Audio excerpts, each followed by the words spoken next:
Hello students, myself Amit Verma. Today we are back with the third video of this chapter circular flow of income under unit national income. ठीक, तो students last time जो हमने पढ़ा था इसमें वो हमने पढ़ा था यहाँ तक difference between real flow and money flow तक। ठीक, एंड हमने यहाँ भी पढ़ा था कि the four sectors of the economy जो होते हैं हमारे, जिसमें हाउस होल्ड सेक्टर होता है, प्रोड्यूसर सेक्टर होता है, गवर्नमेंट सेक्टर होता है और एक्सटर्नल सेक्टर होता है। ठीक तो आज स्टूडेंट से जो इस वीडियो में अब हम डिस्कस करेंगे मॉडल्स या forms of circular flow of income, यानी सर्कुलर फ्लो ऑफ इनकम के मॉडल्स कौन कौन से होते हैं।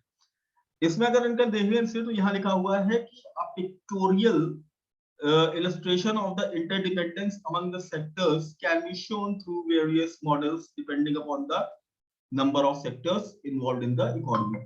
तो जो एक्चुअली स्टूडेंट्स ये जो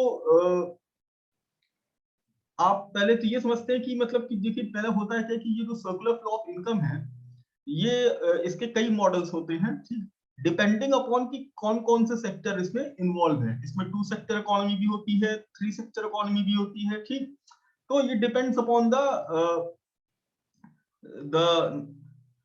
प्रोड्यूसर सेक्टर और द गवर्नमेंट सेक्टर, कौन कौन से सेक्टर्स इसमें हैं जो अवेलेबल सेक्टर है उनके ऊपर डिपेंड करता है कि ये 2 सेक्टर इकोनॉमी है या 3 सेक्टर इकोनॉमी है। ठीक, यहां स्टूडेंट सबसे पहले जो हम कोशिश करेंगे कि ये हम जो 2 सेक्टर इकोनॉमी का मॉडल है, to understand the models and we use the following diagram. हम ये जो डायग्राम आपको दिख रहा है इसमें हम 2 सेक्टर इकोनॉमी को समझने की कोशिश करेंगे। 2 सेक्टर इकोनॉमी में अगर स्टूडेंट आप बात करेंगे तो पहला यहाँ पे देखिए क्या है, यहाँ पे इधर साइड पे हमने हाउस होल्ड सेक्टर है। ठीक, this is house hold sector, okay, and this is producer sector. ठीक, 2 सेक्टर है। तीसरा सेक्टर यहाँ पे आया है फाइनेंशियल सिस्टम का, इसको अभी हम इग्नोर करेंगे। ठीक, तो पहले प्रोड्यूसर सेक्टर देते हैं और ये हम क्या हाउस होल्ड सेक्टर। ठीक, अब देखिए सबसे पहला देखिए कि यहाँ पे नंबर 1 पे आप देखिए कि हाउस होल्ड सेक्टर से यहां से निकल के आप देख रहे हैं बेसिकली यहाँ पे हाउस होल्ड सेक्टर में कि ये देखिए यहाँ पे जो फैक्टर सर्विसेज होती है 1 नंबर पे देखिए फैक्टर हाउस होल्ड सेक्टर क्या करता है, अपनी फैक्टर सर्विसेज प्रोड्यूसर सेक्टर को देता है। ठीक, यहाँ पे देखिए एरो बना हुआ है, यानी क्या है हाउस होल्ड यहाँ से क्या है, यहाँ से factor services in the form of land, labour, capital, entrepreneur जो भी निकलती है वो कहाँ जाती है, प्रोड्यूसर सेक्टर के पास। यानी प्रोड्यूसर सेक्टर क्या करता है, फैक्टर सर्विसेज को हायर करता है। ठीक, और प्रोड्यूसर सेक्टर क्या करता है, इनको इस फैक्टर सर्विसेज के लिए फैक्टर पेमेंट्स करता है। सेकंड नंबर पे आप देखिए दिख रहा है आपको ये इसी के रेंट, वेजेस, इंटरेस्ट और प्रॉफिट के फॉर्म में ये क्या करता है, हाउस होल्ड सेक्टर को मॉनेटरी पेमेंट्स करता है।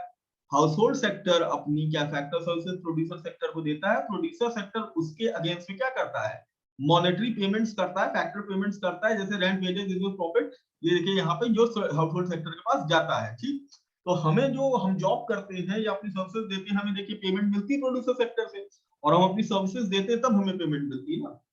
फिर आप देखिए स्टूडेंट तीसरे लेवल पे देखिए कि यही प्रोड्यूसर सेक्टर क्या होता है, जो हमारी फैक्टर सर्विसेज जो होती हैं उनको यूज करके, यानी वेरियस फैक्टर्स ऑफ प्रोडक्शन को कंबाइन जब करता है तो final goods and services produce करता है। ठीक, तो वो फाइनल गुड्स एंड सर्विसेज को प्रोड्यूस करता है तो किसके लिए कर रहा है वो। थर्ड नंबर देखिए यहाँ पे फाइनल गुड्स एंड सर्विसेज हमारे पास आती है हाउस होल्ड सेक्टर के पास।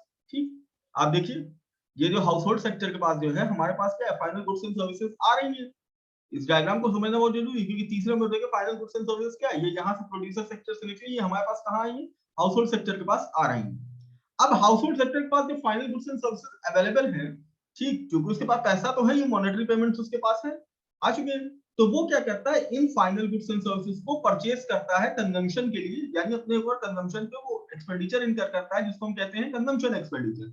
तो ये देखिए जब ये फाइनल कंजम्पशन एक्सपेंडिचर, ये कंजम्पशन एक्सपेंडिचर जब हाउस होल्ड सेक्टर करता है, ठीक, तो यहाँ पे देखिए जो एक्सपेंडिचर जब ये इनकर करते हैं तो मनी कहाँ जाता है, प्रोड्यूसर सेक्टर के पास, यानी इसको मनी फ्लो होता है प्रोड्यूसर सेक्टर में।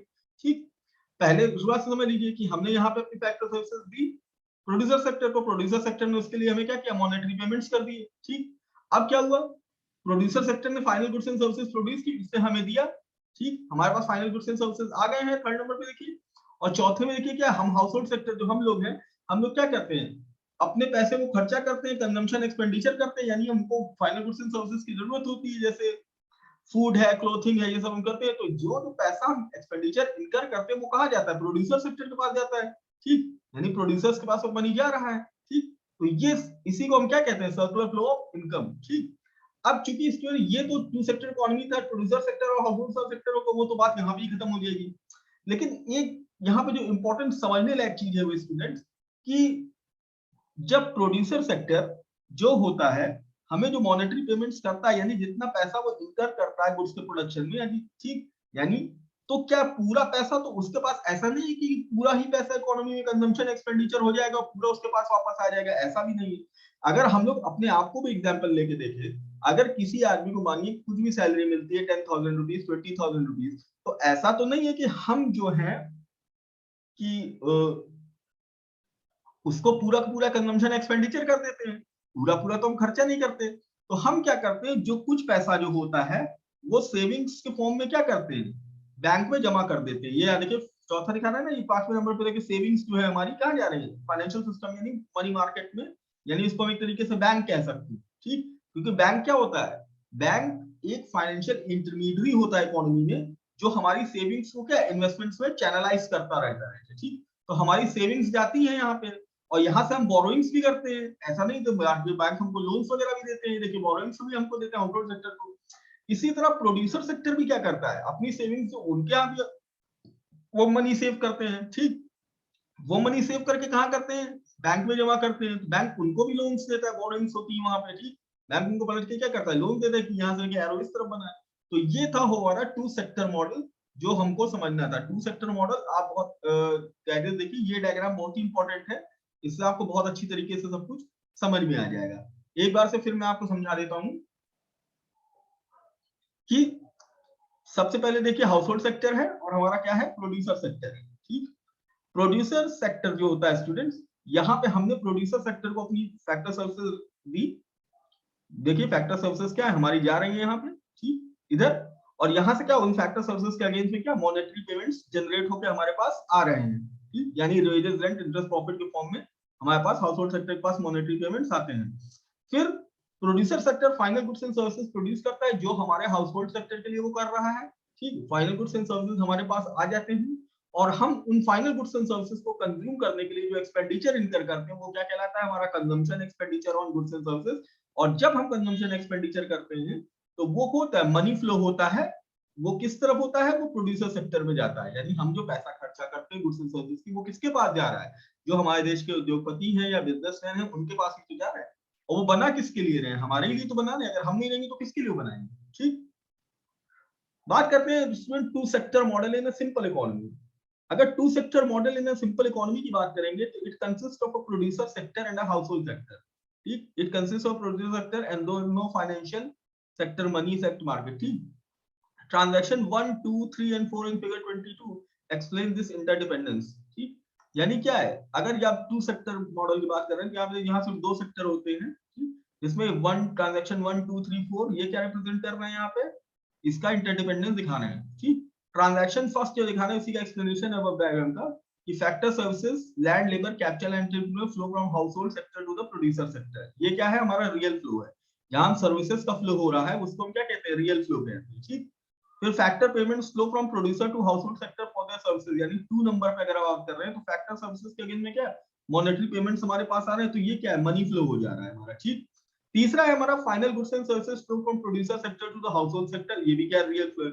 तो फाइनल गुड्स एंड सर्विसेज जो होती है, देखिए ये हमारे फ्लो करती है प्रोड्यूसर सेक्टर से हाउसहोल्ड सेक्टर में, इकोनॉमी में, तो इसको हम क्या कहते हैं, रियल फ्लो। और उसके बाद क्या होता है कि जो ट्रांजैक्शन 4 है वो ये बता रहा है कि final consumption expenditure incurred for goods and services flow from household to producer sector, money flow in exchange of goods and services. यानी जब हम इन गुड्स एंड सर्विसेज को परचेज करते हैं या गुड्स एंड सर्विसेज को कंज्यूम करते हैं, तो जो हम कंजम्पशन एक्सपेंडिचर कर रहे होते हैं तो उसमें क्या होता है, मनी फ्लोज हो रहे हैं हाउसहोल्ड सेक्टर से प्रोड्यूसर सेक्टर में, ठीक।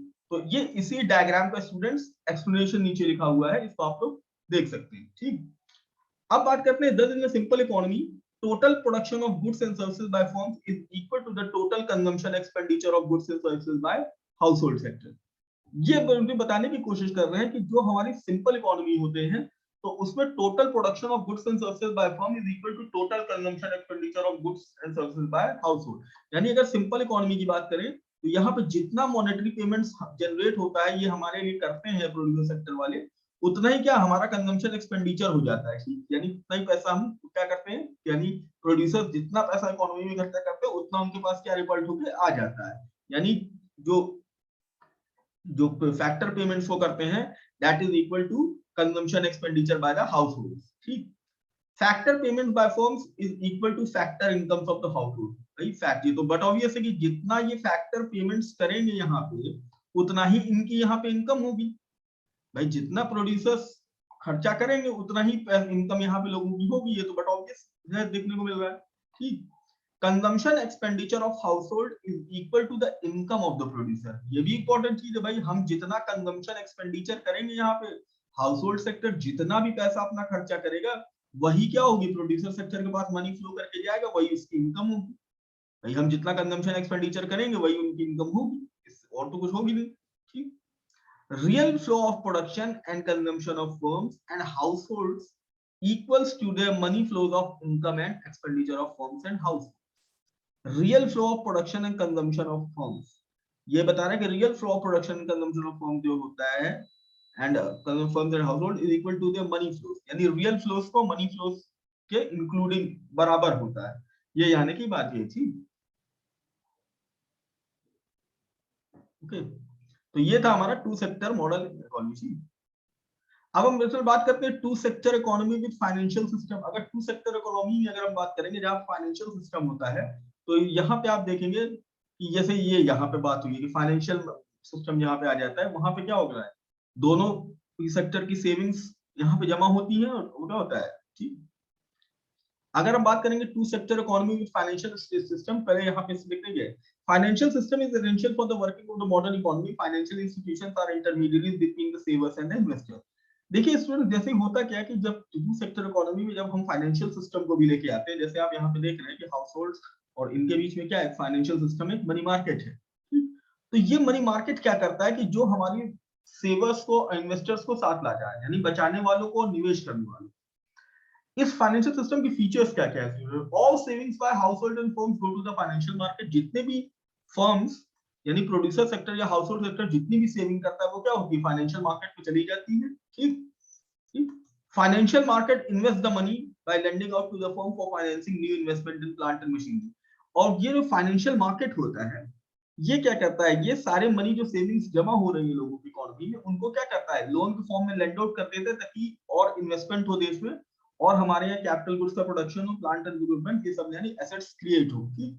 जैसे हम लोग बैंक में पैसा जमा करते हैं तो फिर बैंक से लोन लेते हैं तो घर बनाते हैं, जो कैपिटल एसेट्स क्रिएट हो रही है इकोनॉमी में, इसी तरह प्रोड्यूसर्स भी क्या करते हैं, बैंक में सेविंग्स जमा करते हैं, वो लोन लेते हैं तो नई फैक्ट्रियां खोलते हैं, नया प्लांट लगाते हैं, ठीक। तो उससे क्या होता है, हमारे यहाँ जो कैपिटल स्टॉक होता है इकोनॉमी में वो इंक्रीज होता है, ठीक, दैट इज ठीक। In this case, leakages are savings by households and firms. These become injections into the circular flow when borrowed by household and firm for investment. ये एक स्टूडेंट्स बहुत ही इंपॉर्टेंट एस्पेक्ट है जो यहाँ समझना जरूरी है, ओके, कि लीकेजेस और इंजेक्शंस क्या होता है। If you talk about the leakages student, leakages का मतलब होता है कि जैसा आप यहाँ पे समझने की कोशिश कर रहे हैं कि जो भी कंजम्पशन एक्सपेंडिचर हम लोग करते हैं, जो भी मॉनेटरी पेमेंट्स फर्म्स यहाँ पे जनरेट हमको देखते हैं फैक्टर पेमेंट्स, वो जाहिर सी बात है कि अगर वो पूरा पैसा हम नहीं खर्चा कर रहे हैं तो जाहिर सी बात है वो होता है कि भाई टोटल जो इनकम होती है वो कंजम्पशन के बराबर नहीं हो सकती है। हाउस ऐसा नहीं कि हाउस होल्ड सेक्टर अगर 50 कोई आज हम लोग हैं 50,000 रुपए अगर सैलरी पाएंगे, 8,500 सैलरी पाएंगे तो पूरा खर्चा करते हैं, हम कुछ सेविंग्स करते हैं। तो जब ये जो सिस्टम गड़बड़ होता है तो यहाँ पे बताते हैं लीकेजेस उनको कहते हैं कि जब जो सेविंग्स हाउस होल्डर फर्म्स करते हैं तो उसको हम क्या कहते हैं, लीकेजेस कहते हैं। यानी उस केस में हो क्या रहा होता है कि प्रोड्यूसर सेक्टर जितना भी एक्सपेंडिचर इनकर कर रहा होता है, यानी जितना फैक्टर पेमेंट्स कर रहा होता है, वो रिवर्ट होकर उसके पास उतना इकोनॉमी में नहीं आ पा रहा है। तो ऐसे केसेस को हम क्या कहते हैं, लीकेजेस कहते हैं, ठीक। और लेकिन ये लीकेजेस क्या होते हैं, बाद में इंजेक्शंस में कन्वर्ट हो जाते हैं। इंजेक्शंस का मतलब होता है कि ये पैसा अल्टीमेटली जो हम सेव कर रहे हैं ये बेसिकली क्या है, ये बैंकों में जा रहा है, तो बैंक अल्टीमेटली बाद में फिर प्रोड्यूसर सेक्टर को लोन दे रहे हैं, ठीक। तो बैंक जब लोन देते हैं तो क्या होता है, मनी सप्लाई मार्केट में फिर से आ जाती है, फिर से नई एसेट्स क्रिएट होती है, जॉब क्रिएशन होता है। तो ये जो लीकेजेस और इंजेक्शंस का जो है कि भाई जो सेविंग्स होती है इकोनॉमी में उसको हम क्या कहते हैं, लीकेजेस कहते हैं। और जो फाइनेंशियल मार्केट के थ्रू जो मनी सप्लाई आती है उसको हम क्या कहते हैं, इंजेक्शंस कहते हैं। ठीक, तो इसको इंपॉर्टेंट है, क्योंकि जहां जब लीकेजेस होंगे तो इंजेक्शन होंगे। भाई जाहिर है हाउस होल्ड सेक्टर अगर अपनी सेविंग्स कर रहा है तो बैंक में जमा कर रहा है, तो बैंक को पैसा कहां कर रहा है, वो भी तो किसी ना किसी को लोन के फॉर्म में ही बांट रहा है। तो अल्टीमेटली जो लीकेजेस कहीं पर हो रहे हैं वो अपने आप इंजेक्शन में कन्वर्ट हो जा रहे हैं। ठीक, हालांकि हम इसको भी लीकेजेस और इंजेक्शन को later on will discuss it. ठीक, अब यहाँ पे दूसरा दिया है कि leakages must be equal to the injections, transactions 1 to 8 from circular flow income to sector economy model with modern financial system। ठीक, इसमें देखिए ट्रांजैक्शन 5 and 7 का लिखा है, household sector and producer sector save and put savings in the financial system और money market, household sector and producer sector borrow from financial market. ठीक, okay, तो ये जो इंपॉर्टेंट चीज है स्टूडेंट की, जैसे यहाँ पे आप देख रहे हैं कि ये दोनों ही क्या होते हैं कि अपनी सेविंग्स को जमा करते हैं, बोरोइंग्स इनको मिलती है फाइनेंशियल सिस्टम से। ठीक, तो यही क्या होता है, लीकेजेस इंजेक्शंस। तो ये जो सेविंग्स है ये क्या है, लीकेजेस है, और ये जो बोरोइंग्स है तो क्या है, जब बैंक्स हमको लोन देते हैं तो बेसिकली वो कर क्या होता है, वो मार्केट को मनी सप्लाई को ले आ रहे होते हैं। ठीक, तो उससे क्या होता है, इन्वेस्टमेंट होता है। ठीक, इन्वेस्टमेंट होगा तो क्या, कैपिटल स्टॉक बढ़ेगा हमारी कंपनी में, क्या ठीक, हमारे देश में कैपिटल स्टॉक बढ़ेगा। तो these leakages and injections are very essential in any economy of the world। ठीक, चाहे दुनिया की कोई भी इकोनॉमी हो वहां पे लीकेजेस और इंजेक्शंस को देखने को मिलेंगे ही मिलेंगे।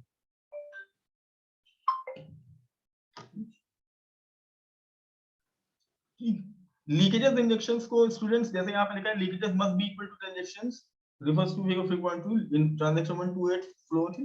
तो ये कहने का ये यहाँ पे मतलब ये है कि जो हमारे लीकेजेस इंजेक्शंस होते हैं, जो हमारी सेविंग्स होती है हाउस होल्ड की, इसको हम कहते हैं लीकेजेस, और जो बैंक्स बोरोइंग्स देते हैं उसको हम क्या कहते हैं, इंजेक्शंस। ठीक, यानी इंजेक्शंस मनी सप्लाई इंजेक्ट की जाती है इकोनॉमी में। ठीक, जो सेविंग्स होती है उसी को बाद में क्या ट्रांजैक्शन इन्वेस्टमेंट में कन्वर्ट होता है। बैंक को पास जितना पैसा आता है वो क्या कहते हैं, उसको इन्वेस्ट कर देते हैं, तो उससे क्या होता है, अल्टीमेटली घूम फिर के बात वही हो जाती है। ठीक, यानी कहीं ना कहीं से वो पैसा सेविंग्स हो रही होती है वो इन्वेस्टमेंट में कन्वर्ट हो जा रही है, और इन्वेस्टमेंट में कन्वर्ट होने के बाद वो क्या कर रही है, उससे नई जॉब्स क्रिएट हो रही है, capital stock in the economy increase हो रहा है। ठीक, तो this is the working of the financial system. ठीक, तो आज स्टूडेंट यही तक आप हम डिस्कस करेंगे।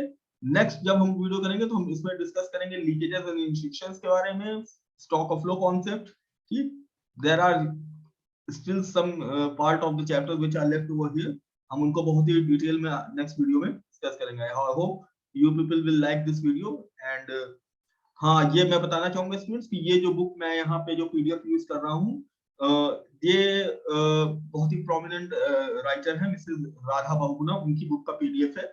आई होप कि अगर आप लोगों को कोई डाउट हो तो आप उनकी बुक को रेफर कर सकते हैं। So this is all for today students, have a nice day, we will see each other soon.